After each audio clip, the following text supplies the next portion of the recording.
Welcome to Basic Brewing Radio for Thursday, January 5th, 2006. I'm James Spencer. Here at Basic Brewing Radio, we're all about home brewing, making beer at home. Well, this week, Ray Daniels, author of Designing Great Beers, joins us to talk about hop bitterness and the factors in brewing that affect it. We'll even get a little bit into talking about how to calculate IBUs. Well, this is the first podcast of 2006. Hope everybody's had a great year so far, a great new year. Around our house so far this year, it's the year of the stomach virus. Now, I know sharing is supposed to be good among family members, but, there's a limit. But, enough of me running at the mouth, which is kind of opposite of what I was doing earlier this week. Whoo! Okay, I'm sorry about that. I felt a little goofy. Feel a little goofy this afternoon. I'm not drunk, mind you. I just felt goofy. I think I'm still dehydrated from that stomach thing. I'm going to read a couple of letters from the mailbag to start off the show before we get into talking with Ray Daniels. Both of these letters concern methods of brewing that may be considered a bit unorthodox. Both of these brewers found themselves in situations where they just had to wing it and be creative in their brewing process. And we have evidence that one of them turned out well, and we're still waiting on the other. Now, the first letter is from someone you may remember from an earlier show. Brian from St. Paul, Minnesota, wrote in a couple of weeks ago, or maybe it was last week's show, saying he had recently received 2 5-gallon beverage coolers for free and wanted to know what I thought of using them as mash and lauter tons and splitting all-grain batches between the two, because he was worried that all the grain and water from an all-grain batch would not fit into just one 5-gallon cooler. Well, I said it sounded like a lot of work, but he could probably do it. I suggested first trying a moderate gravity beer using only one of the coolers, or using his new 40-quart stock pot as a mash vessel and using direct heat to reach his mash rest temperatures and to see how that went before he moved up to bigger batches. Well, it seems Brian has a deadline that he wants to hit, and here's what he says in a follow-up email since I read his first note. Brian says, "My wife will be giving birth at the end of February, and she really misses having a couple of beers after work. So I had to brew her favorite style, American IPA, which normally has a bit higher gravity." So that's Brian's deadline there. He continues, "I mashed in the 40-quart pot. I brought 3.5 gallons of water to 170 degrees, removed the pot from the burner, and added my 13.5 pounds of grain." So his strike temperature was 170, and he took the pot off the burner and added his grain. He says, "I stirred up the grain to soak them all and watched the temperature. When the temperature got close to 150 degrees, I would stir the grains and add back to the heat till around 155 degrees. So that's his saccharification rest there, where he's converting starches to sugars. As a side note, this way requires a lot of attention, constantly watching the temperature. Brian says, I can see in the future that I will have to change my method, but for my first run, having my face in that cereal for about an hour was wonderful." And if you haven't done an all-grain batch, it smells great, that stuff. Anyway, Brian says, since I didn't have a spigot on my pot, which I will have to change, my buddy and I used a strainer to slowly dump the cereal and extract the sweet wort. We then dumped the saturated grains into an ale pail with a spigot on the bottom and added 4 gallons or so of 160-degree water for a batch sparge. The crushed grains acted as a filter, allowing the water to drain through them. He says it was amazing. Brian continues, "We drained back into the 40-gallon stock pot, brought the wort to a boil, added hops, cooled, racked, aerated, pitched the yeast starter, and drank a couple of home-brewed mild ales." He says, start to finish, it took about 6 hours, my longest brew day. And Brian concludes, "Thanks for your input. I thought I had to do a mini-mash for this maternal IPA, but with your help I was able to make my first all-grain beer, and I'll let you know how it tastes in about a month and a half." Well, I bet it tastes great. And congratulations, Brian, on the baby being on the way. First of all, the biggie, and also because of your first all-grain batch. I wish you the best of luck with both of them, especially the baby, but also the beer. And with the new baby, your brewing time may have to take a back seat, so you may want to sneak in a few more batches before the big event and stock up for both you and the new mom, because you might need the beer just a little, during your little rest times there. So Brian decided to improvise a lauter ton there with a strainer and a bottling bucket. It's not the best setup. And, I don't know what his efficiency numbers are, but I'll bet the beer will be good and the new mom will be happy. And, in starting this way, Brian and his buddy now know the process and can have a better idea of what equipment they need to streamline their process in the future. In my opinion, sometimes it's good just to jump right in there. And if you make some mistakes, figure out what you did wrong and do it again, do it better next time. In my opinion, it's much better than sitting on the sidelines, not getting any experience at all, which was my attitude toward all-grain brewing for many years, and I wish I had jumped in a long time ago. Now, one thing that Brian didn't mention is when you're lautering, you want to do a Vorlauf before you start running your wort into your brew pot. In other words, the first runnings off the grain will be cloudy, and there might be some husks in there. We'll just run those into a bowl or some other container and return them gently to the lauter tun in order to not to disturb the grain bed, and repeat this process until your grain bed starts filtering and your wort is running clear, and then let it go into the brew pot. That way you make sure you don't get the husks and you get a clarified wort going into your brew pot. But again, congratulations, Brian, and best of luck with the new baby. Now, Matt from Bedford in the United Kingdom writes in with another brewing story that may raise some eyebrows and may raise some hackles out there. So if you're a brewing purist, you may want to fast forward a couple of minutes in the show. Matt writes, in one of your recent podcasts, you mentioned making a bread using beer yeasts. But how about the other way around? I just made a mock lager using bread yeast. I was using up some old ingredients and made a beer using some British lager malt, some flaked rice, and Hallertauer hops. I had no beer yeast available, so I made a starter using some dry malt extract and some baker's dried yeast that I had in the cupboard for bread making. I fermented for about a week, racked to the secondary for about 2 weeks, and Matt says he kept the secondary fermenter outside, so the temperature was around 3 to 7 degrees Celsius or centigrade. And I figure that's about 37 to 45 degrees Fahrenheit. I then primed and bottled as normal. The resulting beer came out pretty good, like a basic lager that you get in pubs in the UK. And Matt says, I'm now tweaking my recipe to work in a little more malt sweetness, and I will also adjust my hop additions a little. He says, I'm calling it baking soda. So, I can hear the hackles rising out there. I wrote to Matt saying that there will be some brewers listening out there who will turn up their noses at his experiment, and Matt says, I bet there will.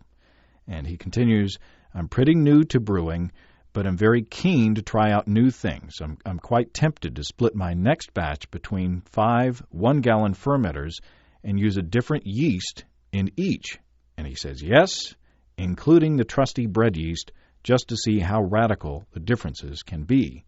Well, I would love to hear how that comes out. In fact, I think it would be awesome if we were to arrange an intercontinental podcast on that topic. So I hope that Matt keeps in touch and goes through with his yeast split batch experiment thing.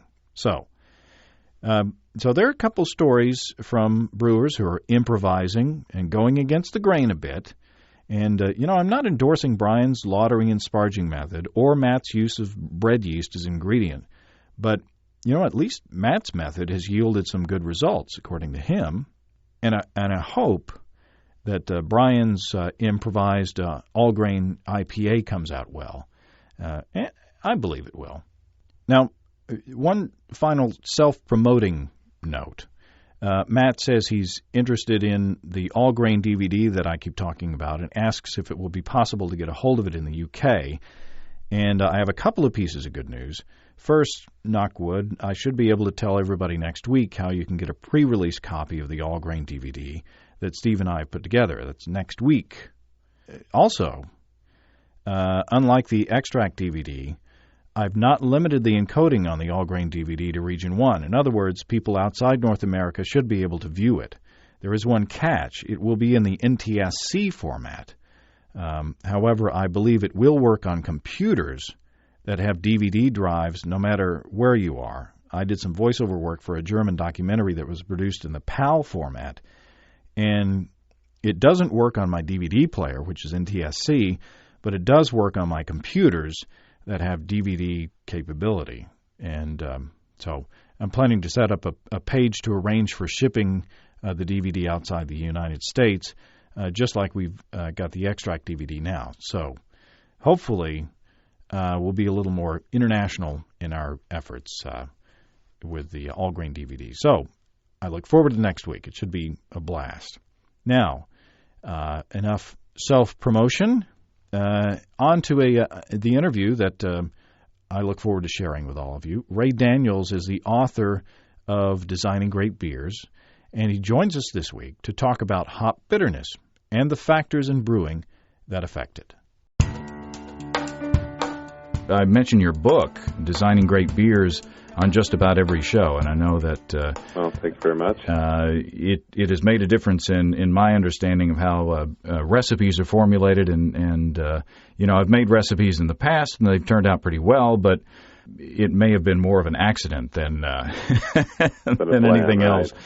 But your book, it does real well, is really good at breaking down the components of the beer, and you know, what goes into making each of those, what they are, and then the second half of the book talks about beer styles and what makes those individual beer styles what they are. And so it's just a really good resource for me, and I appreciate your writing it. Well, thanks very much. I appreciate you mentioning it. Well, and you spent 3 chapters on hops.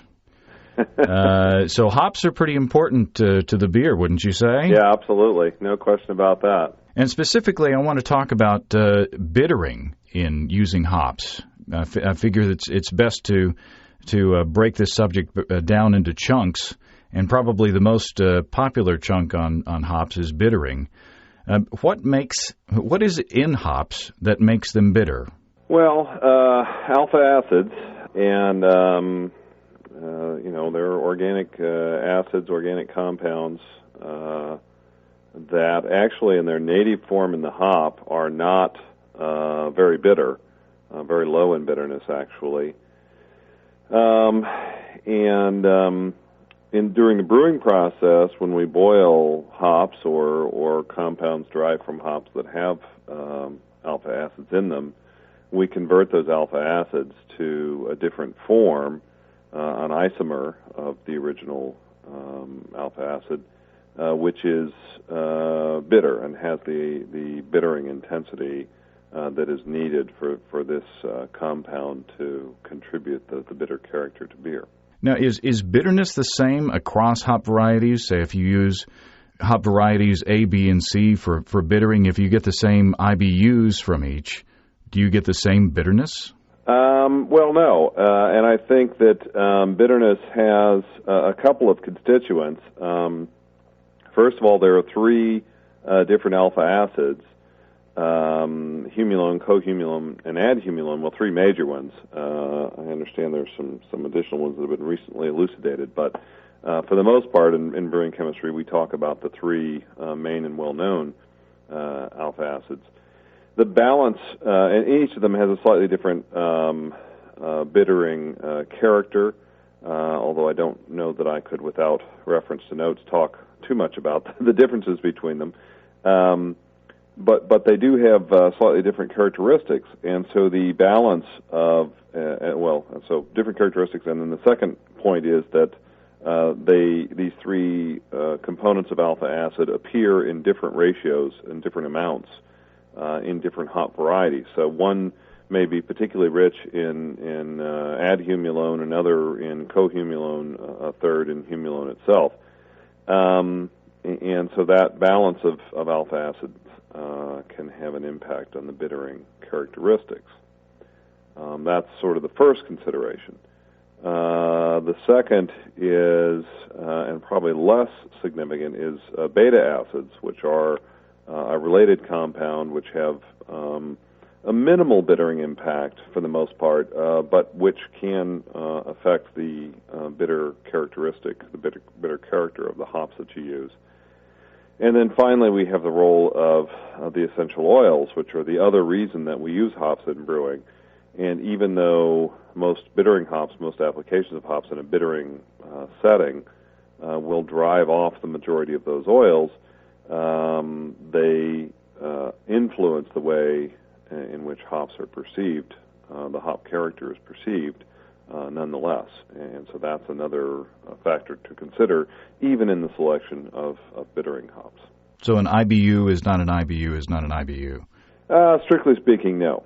But of course, it's a useful enough measure to give us a sense of balance, and that's really what we're after in looking at IBUs. Now, speaking of IBUs, what is an IBU, and how is it different from an AAU or an HBU? Well, usually I use a chalkboard when I talk about these things, but I'll try to walk through it clearly. Imagine a chalkboard, so that it doesn't get too confusing. IBUs are international bitterness units. That's what those letters stand for. Sometimes you will see EBUs for European bitterness units. They are the same thing. And quantitatively, they're defined as being parts per million of isomerized alpha acids in beer.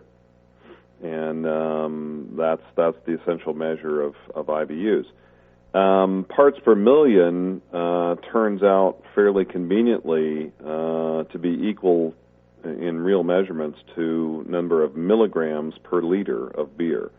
So milligrams of isomerized alpha acids per liter of beer is ultimately what we're trying to get to, and all of the calculations that are done to estimate IBUs tie back into that milligrams per liter in some way or another. So that's the measurement of it.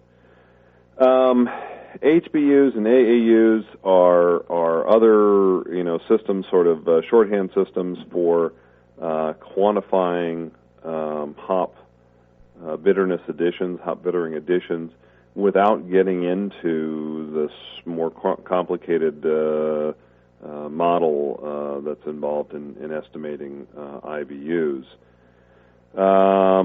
Let's see, right this minute I'm not even sure I could go into a clear explanation of those two without taking a minute to think about it myself. I think it's pretty much you multiply the alpha acid percentage times the amount that you're using, right? Right, exactly, and that gives you the alpha acid units, and which tells you essentially the amount of alpha acid that you're adding to that at that particular time. And what has to be specified separately is the timing, how long that alpha acid is to be boiled. Because it takes a while to bring those alpha acids out and then to isomerize them, right? Well, yeah, right. And that gets into the whole calculation issue of how do we estimate IBUs based upon what's going into the recipe. So there is an advantage in, at least in the way you calculate IBUs in the book, as opposed to sort of the rough calculation of AAUs or HBUs, as I've heard them described. The way you calculate the IBUs is, I mean, there are a number of factors that we can talk about, but they all have a different effect on the amount of bitterness that you're going to bring out in the process. So, using AAUs or HBUs is really kind of a ballpark way of doing things, whereas IBUs can get you more narrowly focused on what you're actually going to perceive, right? Yeah, and I like the way that you phrased that because I think it's important to remember when we're working with IBU calculations is they are indeed an estimate. There are a vast number of factors that go into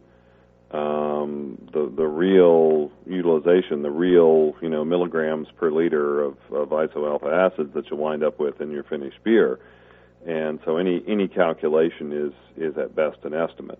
How accurate can we get in figuring IBUs in homebrewing? I mean, how, if you go through the formulas, if you go through all the factors, how confident can you be that those numbers that you figure in the beginning are what you get in the end? Well, I mean, the short answer is confident enough. There are 1,400 small commercial breweries in the United States today, and maybe 50 of them do IBU, actual IBU testing to find out what their real bitterness level is in their beers. Everybody else is, doing it with formulas and seat of the pants, and it works well enough to make some awfully fine beers out there. One of the most important points that I always make when talking about IBU calculations with brewers is to remember that the human palate's ability to distinguish between different IBU levels is pretty coarse. On the order of 5 IBUs is the sort of minimum difference that you can detect. And that's a fact that I learned when I was at Siebel doing brewing school in the mid-'90s, and that was based upon tasting in American light lager. So you can imagine if here's a beer that has very few flavor attributes to begin with, and if in that beer you got to have at least a 5 IBU difference in order to be able to distinguish that there's a difference in bitterness. Think about how big the change must need to be in a big brawny, IPA in order for the average taster to actually be able to say, hey, this tastes more like 50 IBUs rather than 60 IBUs or 70 IBUs. So that's why I say the real answer is it's close enough. It gets you in the ballpark, and as long as you don't, expect too much out of it, then I think you're going to be very happy with the results. A lot of people, I think, are confused. They look at the IBU number on a beer, say like an Imperial IPA or something like that, and they say, oh my gosh, it's got 90 IBUs. This is going to be really, really bitter. Well, that's not necessarily the case, right? Right. I mean, it's all about balance, and the amount of malt you've got to counterbalance the hops tells you a lot more about what the beer is going to taste like, or what your perception of the bitterness is going to be.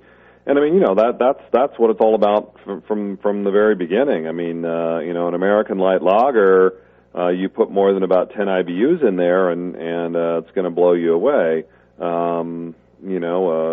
A big malty brown ale or something, you can get away with putting 40 or 50 in there before it starts to take on the same sorts of properties. And in your book, you describe beers. One of the ways you describe beers is a ratio of bittering units versus gravity units. Right, BU to GU ratios. And that's very useful, I think. Yeah, I mean, thank you. And, I certainly continue to find it to be useful. It's always nice when something you make up in the process of writing a book, 10 years later you can look at it and say, I still like that and I still use it. And when I teach beer recipe formulation classes at the Siebel Institute now, in the 3-day course we do there, I always reference the BU to GU, and I always explain that as a fundamental measure of beer balance up front. And then as we go through the individual styles, it's a defining characteristic. It's not just about what's the original gravity and what are the IBUs. It's think about what the balance range is on this beer, and if you've got something that's up in the 0.8 to 0.9 range, that's going to be quite a different tasting beer from something that's down in the 0.6 to 0.7 range. And it's a useful way to think about that stuff. Now, what are the factors in determining bitterness in beer, and how much bitterness that you can get out of a certain hop? Well, I mean, I think the main stuff that we're working with when we do the estimate is what's the alpha acid concentration in the hop, And that's something everybody who's ever bought a bag of hops knows, because it says right on the front, 7% alpha acids by weight, or 3% or 12%, whatever it happens to be. And then, we're going to look at that and how much raw alpha acid we're adding to the beer, what our volume of beer is going to be, and the other big one is, as you mentioned, is boil time, and that one gets even more complicated, because it is a curve. Your utilization is a curve, and the exact line of that curve is dependent upon some other factors as well, like whether you're using pellet or whole hops.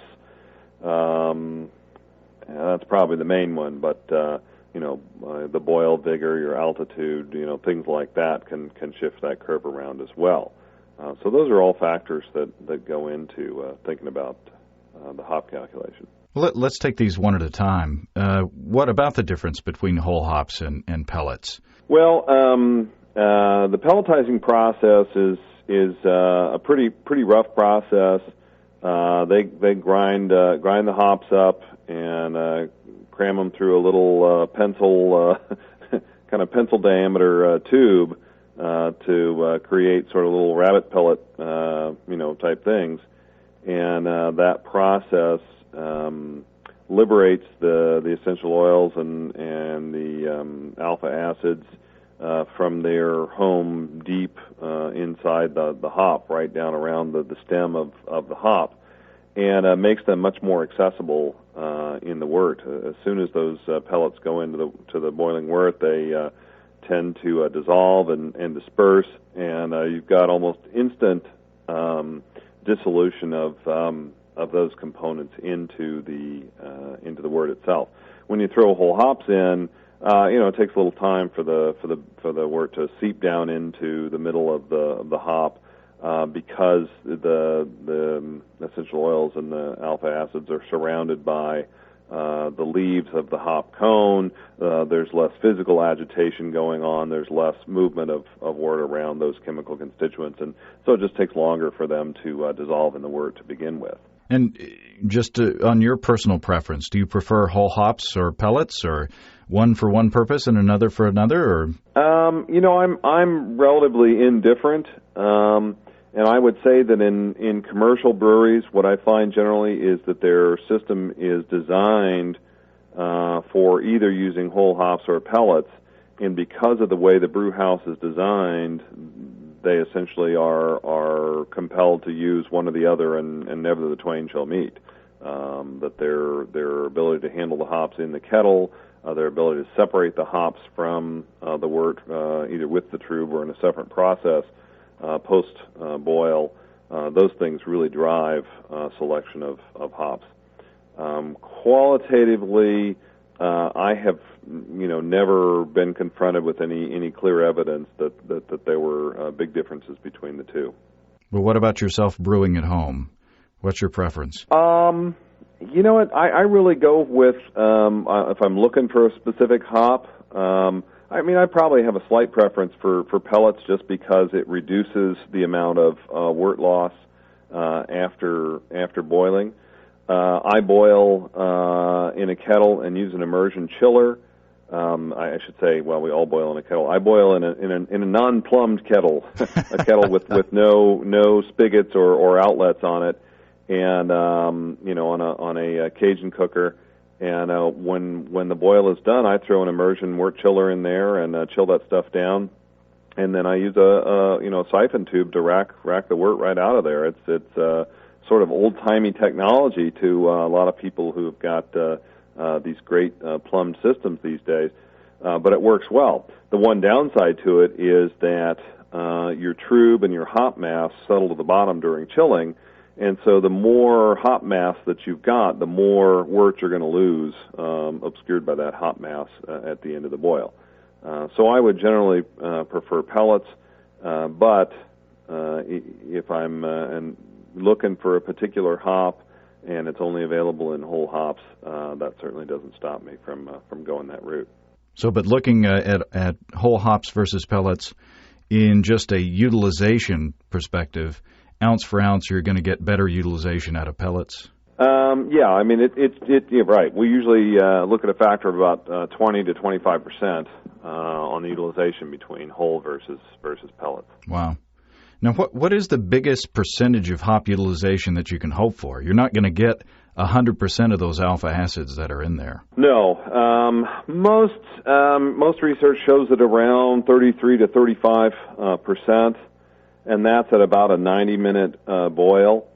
You can get some small additional increments of utilization by boiling longer, but the curve is pretty flat at that point, and you're going to have to boil an awful lot in order to get it. At a home brewer level, you might do it, but from a commercial perspective, the energy required to boil for even a few additional minutes doesn't make it worthwhile. You'd rather just add a few more hops, a few more ounces of hops, whatever it is, because you're going to get a more cost-effective use of the ingredient. What is the gravity of the boil? What impact does that have on extracting bitterness? Gravity is an important factor to keep an eye on because the first thing we consider in order for the alpha acids to become isomerized during the boil, they must first be dissolved in the wort, and for the heat and the mechanical action of boiling to really act on them and cause isomerization. The solubility of alpha acids, native alpha acids, is fairly limited in wort to begin with, and as the wort gravity increases, solubility of alpha acids actually decreases. And so there is a correction factor for worts that are greater than 1050 OG to start with, or actually greater than 1050 during the boil. If you're making a 5-gallon batch but only boiling 3 gallons of wort, then more than likely you're going to be in excess of that 1050 figure during the boil, and you're going to need to use that correction factor. We did an experiment here on the show where we took 2 small batches of extract beers, started out with 3 quarts in each, and used, I think, a 1/4 ounce of Cascade hop pellets and 2 cups of light dry malt extract in each. And we started the boil and put the hops and the extract in at the beginning of one, and just boiled the hops in plain water in the other, and added the extract the last 15 minutes of the boil. And there was a significant difference in the hop characteristics of both of those batches. Yeah, I would think so. What was? Do you remember the results? The one where it was the extract, the full boil, right, was very malty and lots of hop flavor, lots of citrusy flavor from the hops, right. And not a whole lot of bitterness. The other one was quite a bit more hop bitterness, not nearly as much hop flavor. And I had talked to a couple of people who were worried that we were going to get grassy off flavors from just boiling the hops alone in water. Yeah. But we did not. We didn't get that. Yeah, that doesn't surprise me. But that's quite interesting. The one where you used it with the malt the whole way. You essentially sort of got a first wort hopping kind of effect in terms of preserving the flavors of the hops. And the other one, you're just getting straight isomerization because solubility of alpha acids in water should be fairly good, I would think.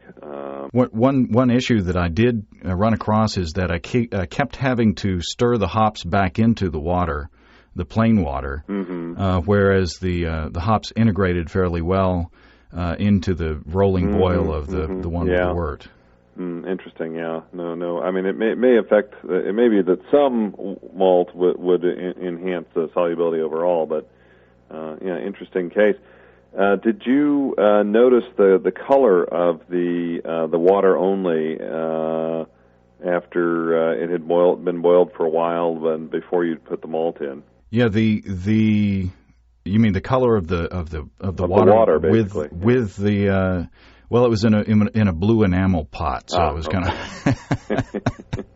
But we did notice that the extract that had gone through the full boil was a couple of shades darker Right. It just makes sense. But that's one of the arguments for this style of extract brewing, that I've heard, is that you get better hop utilization and you get a less of a darkening color over time. Sure. That makes sense. Yeah, that seemed to prove itself out. Yeah, well, the point I was going to make is that hops do contribute color to the wort as well. And if you take some hops and boil them in plain water for an hour and a half, and you let it cool and separate them, you'll find the water is actually fairly reddish in really? color. Yeah. Huh. So there is a water or a color pickup from the hops themselves. I wouldn't have predicted red. Yeah. Well, there you go. Is there a limit to the amount of bitterness that you can get in a volume of wort? Oh, sure, absolutely. What's the speed limit? What's the? Well, it's like the speed of light. I don't think we have a definitive answer to that question. But there are certainly. I don't think I've heard of things that are in the very high double digits, maybe very low triple digits. 90s to 110s kind of range. And people will sort of say, oh, this has got 200 IBUs in it because that's their calculated IBUs. But in terms of an actually tested, verified concentration, it seems to be somewhere in that range. Again, it's there's a solubility issue there, and at some point, any compound reaches a limit of solubility in a liquid, and you just can't put any more in there, and you add more in, and some of it that's there just precipitates out and is no longer present in the finished solution. And I mean that gets us back to the whole issue of what you do in the boil is not the end of the game either. Different yeasts have different effects on perceived bitterness. Some of them actually may absorb and remove some bittering compounds from the beer during fermentation. It's a minor effect, but an effect nonetheless. The way that your krausen is treated during fermentation has an effect because there are bittering compounds in the krausen, and if that krausen is either removed by blow-off or adheres to the top of your fermentation vessel, which would be more common in commercial breweries than home breweries, but there's some cases where that can happen in home brewing as well, as opposed to just falling back into the beer after fermentation. Then your anything that causes krausen to be removed or part of the krausen removed is removing some bitter compounds from the finished beer. I think there was actually a beer brand or a beer brewer that advertised krausening a few years ago. I can't remember who it was. Yeah, well, and that's a different process in and of itself. That's where you add fermented beer back to the already fermented beer in order to carbonate it at the time of packaging. And I would imagine carbonation would also have an impact on the perception of bitterness as well. More with really light beers. The American light lager, the classic flavor attribute is carbon dioxide bite. That's the thing that is most impresses most drinkers upon first tasting the American mass market beers. And it certainly has an impact on your perception of dryness and bitterness in the beer. But there are other factors like, if you do filtration of your beer, certainly that's, again, a common commercial practice, and even some home brewers do some of it. If you do any sort of fining of the beer, all those things can cause some precipitation of bittering compounds and change the bitterness levels in the finished beers. So it's all stuff to sort of be aware of, and you can't necessarily quantitate it as you go along. But if you see some quirky results in your brewing, those are things that you might want to think about whether they may have had an influence in this particular case. So we've kind of talked about have we covered most of the big factors that control bitterness or affect bitterness in beer? Yeah, I think for home brewers, about the one that's worth considering is boil vigor, which is influenced really on two counts. One is altitude. If you're brewing at altitude, my buddy's out in Colorado. You get up to mile high and higher, and you start having reduced boiling temperature, and that's going to reduce your rate of isomerization because it's the reaction is heat driven, and you're ultimately at a lower temperature. The other is what you're using to conduct your boil. Like probably everybody, I started out boiling a few gallons on stovetop. And you got something that was somewhat more resembled a simmer rather than a rolling boil. Yeah. And I went through several iterations of boiling vessels, and finally wound up with the Cajun cooker, 250,000 BTUs or whatever it is. And you put a pot with 5 gallons in it on that sucker and fire it up, and it's at a rolling boil in about 10 minutes. And that obviously is going to give you a more vigorous agitation, physical agitation of the wort. Temperature boiling. The temperature of boiling is limited to whatever the boil temperature is at your altitude, 212 for most of us, anywhere close to sea level. But the vigor of that boil definitely will impact utilization and how fast the hop, the alpha acids present in your wort are going to work down that utilization curve and get converted into their isomerized form. Now here's the question that everybody's been waiting for out there, I think. And how do you calculate IBUs, taking into account all those factors? Take us through the process. I know you don't have a chalkboard. Let's see. I may have to get out a pencil and paper for myself. And maybe we should do that listening as well, so that we can kind of write along with Ray. Yeah. Well, ultimately it gets back to milligrams per liter, and the milligrams that we're looking for on the top of the equation is milligrams of isomerized alpha acids. And the liters that we're looking at on the bottom of the equation are liters of finished beer. Not how many liters are in your boil, but how many liters of finished beer you're actually going to have. And so when we focus on those two things, milligrams of alpha acid on the top, we start with the alpha acid percent by weight in the hops that you're adding. Times the weight of the hops themselves, and that's going to tell us how many milligrams of alpha acid we've got. And then you've got a utilization factor. So the first two tells us how much alpha acid we're adding to the wort in an unisomerized form, and then we've got to multiply that by a utilization factor that tells us how much of the non-isomerized alpha acids will become isomerized and survive into the finished beer. And you do that nicely in your book by giving a table, that I've got dog-eared, one for pellets, one for whole hops, and then you look, on the left-hand side to see how long you're boiling those particular hops. And that's another thing that we didn't talk about specifically. But, bittering hops, we say boil for 60 minutes, but those hops that you boil for, say, 15 minutes for aroma and maybe, 10 minutes or 5 minutes for flavor, those also will add to your IBU number, right? Mm-hmm. Yeah, sure, absolutely. And it's kind of interesting. One of the great, sort of eye-openers of going to Siebel Brewing School, where you've got instructors from some of the big names, big breweries in America, was to listen to their sort of recipe formulation expert about how they do these things, and they basically assume one utilization factor for all hop additions, regardless of when they occur during the process. Wow.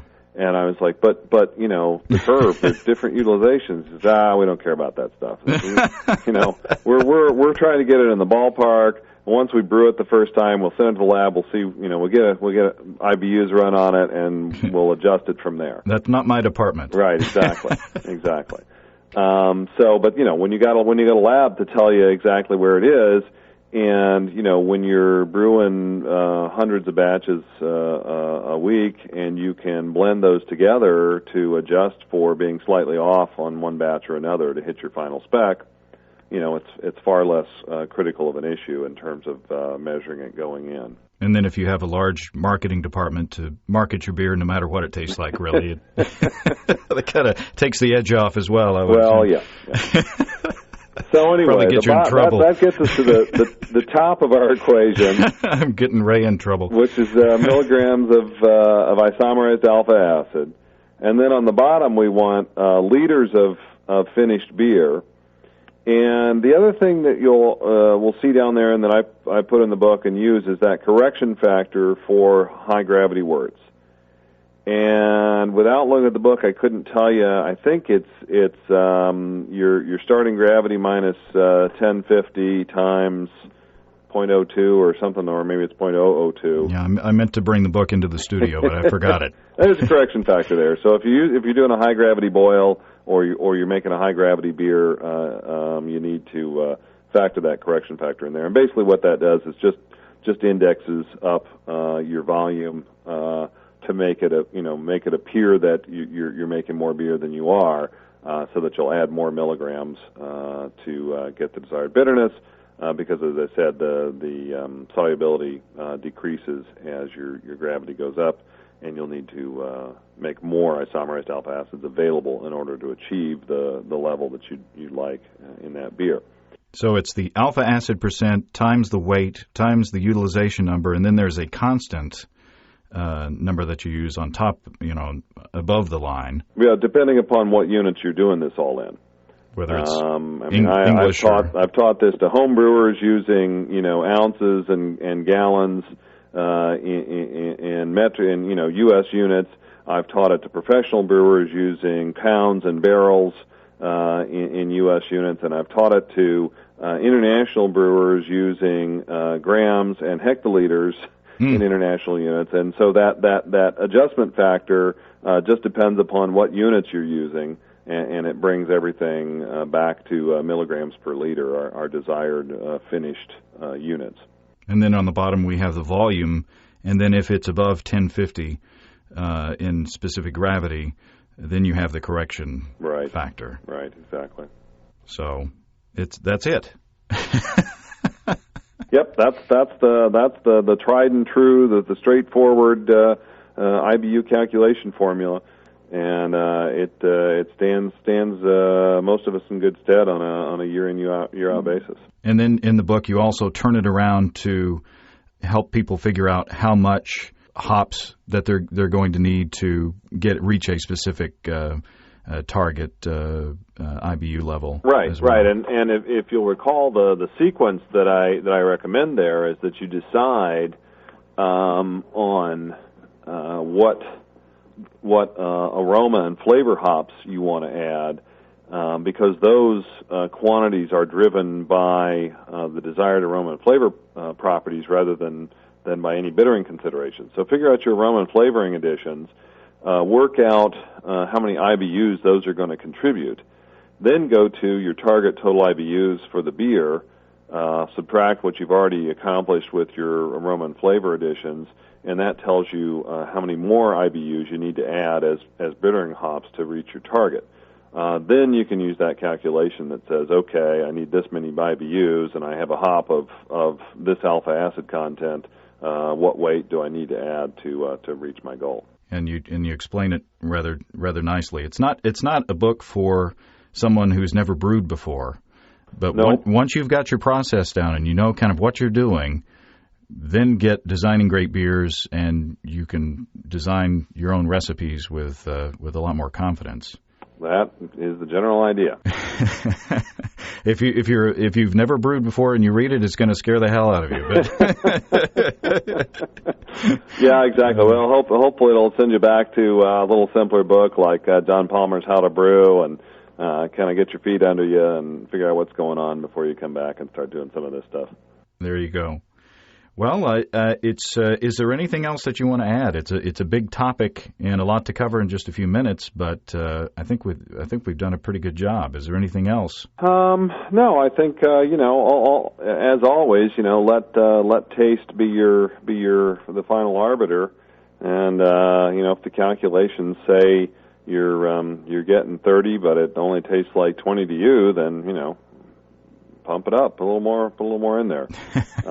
That's a beauty. And I'd say the one sort of debate we get into every now and then is the curve that gets used in various sources is somewhat different based upon the assumptions that go into it. And I remember when I was doing the research for designing great beers, I was looking at various authors and sources that were out there. And my friend Randy Mosier was one of those sources. He's got Dr. Bob Technical's Hop Go Round, his little circular slide rule calculator for doing this on the fly, which when I'm being down and dirty and just doing something sloppy or not sloppy, but just trying to do it quick is what I use. If I'm just trying to whip up a quick batch of pale ale for fun to drink at home, I'll just grab Dr. Bob Technical's Hop Go Round and do it real quick on the back of the envelope and run in there and throw it in the beer. But when I was checking everything out, Randy has also got his book, The Brewer's Companion, which came out back in the early 90s. And I was looking at both of the curves and the utilizations on both of those and found out that he had, in fact, used two different sets of curves in the two different places. And I called him up and I said, okay, which one is it? And he was kind of stuck for an answer at the time. And I think my curve is actually a kind of a compromise between those two and based upon, my experience. So nothing is absolute, and the one way you can sort of ground all this at some point is to brew a beer with a under very careful circumstances, that you add exactly an ounce for exactly an hour, and they're freshly procured hops that you have a pretty good chance that the alpha acid marked on the envelope is really what they are. And once you finish brewing that beer, you send it to a lab and get an IBU analysis done, which I think is a $25 to $50 kind of thing. Expensive, but if you really want to know whether you're touching reality or whether you're just messing around in the ether, there can be a useful thing to know. And once you've kind of got that stake in the sand, that okay, I thought I was getting 40 and I only got 35. You can adjust that a little bit and get you maybe closer to your goal on a regular basis. Or you can just relax and have a home brew. Exactly.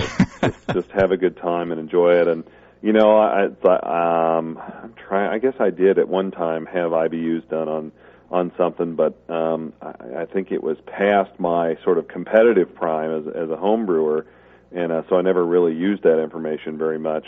I certainly did an awful lot of years of competitive brewing without benefit of knowing the connection between laboratory IBUs and taste IBUs. And the palate is a wonderful thing. It gives you pretty good guidance.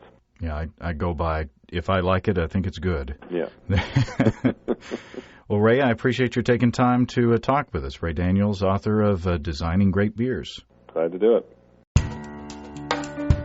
Well, thanks again to Ray Daniels, and if you want to purchase Ray's Designing Great Beers book and support this podcast at the same time, click on the Amazon.com link on the right side of the page on basicbrewingradio.com. One thing I want to clarify, in the interview, I made a mistake. I said aroma hops are added 15 minutes before the end of the boil, and flavor hops are added closer to the end of the boil, and it should have been the other way around. The compounds responsible for aroma are more volatile than those associated with hop flavor. And I guess I just caught up in the moment with talking with Ray there. I thought that was a great interview, and I hope to get Ray back with us again to talk about more aspects of that Designing Great Beers book. Not just for the promotional considerations, because I don't get a lot of money from the clicks on the Amazon.com thing.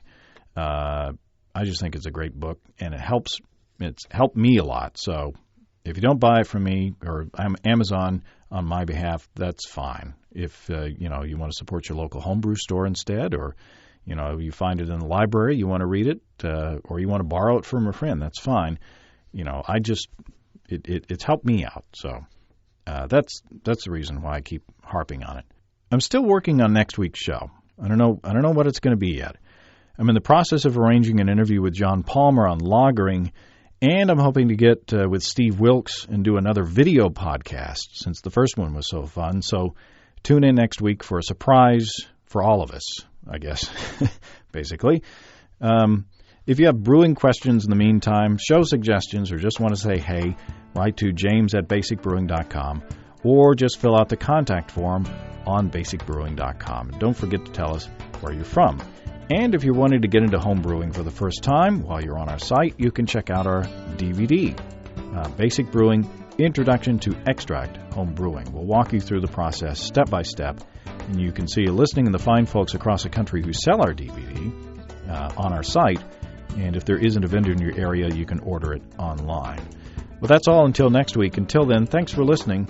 I'm James Spencer. Production help for Basic Brewing Radio and our website is provided, as always, by Kelly Dodson. Basic Brewing Radio is a production of Active Voicing. We'll talk to you next time. So long.